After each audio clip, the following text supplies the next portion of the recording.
Welcome to Flip Lesson 67 for the 6th grade.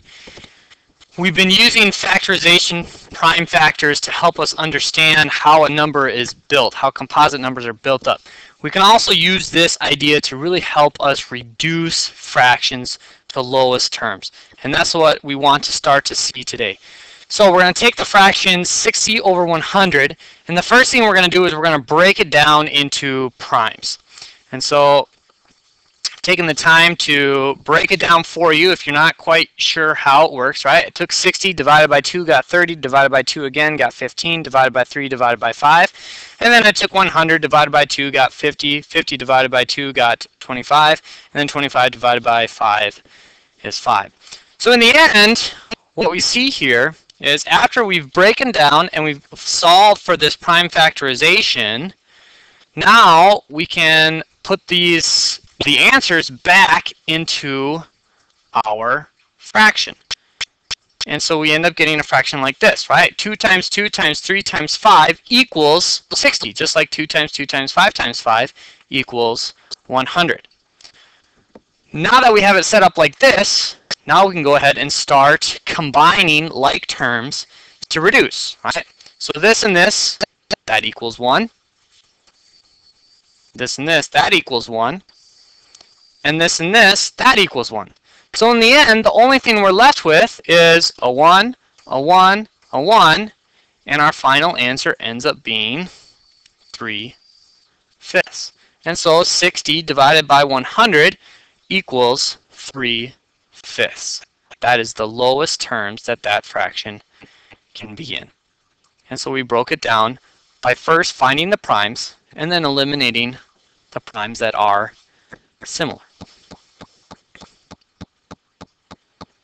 Let's try another one together. This time is 225 and 500.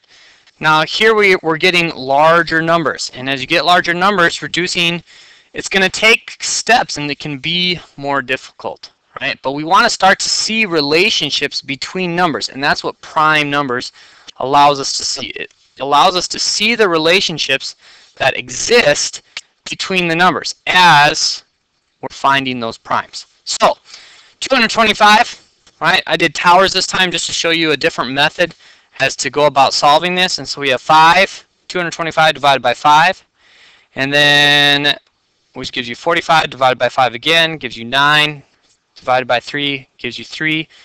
And so you have answers there. And then, of course, the other side, you see division by primes again. And you see the steps. 500 divided by 5 gives you 100. 100 divided by 5 gives you 20. 20 divided by 5 gives you 4. 4 divided by 2 gives you 2. And so in the end, we get a fraction that once we have all that stuff put together, let's go back up here, we get a fraction that looks like this. And from here, now we can start finding similar items, right? So I can see I have a 5 and a 5 here. That equals 1. I have a 5 and a 5 here. That equals 1. And now I'm left with nothing else that can be joined. And so in the end, I need to refigure this out and say, okay, 3 times 3, that's a 9. And 2 times 2 is 4, times 5 is 20. And so in the end, I get an answer of 9/20 for my reduced fraction. And so we can see those relationships between these numbers. All right, here's some sample problems for you to work with as you go about using prime factorization to, first of all, break apart fractions and then reduce them.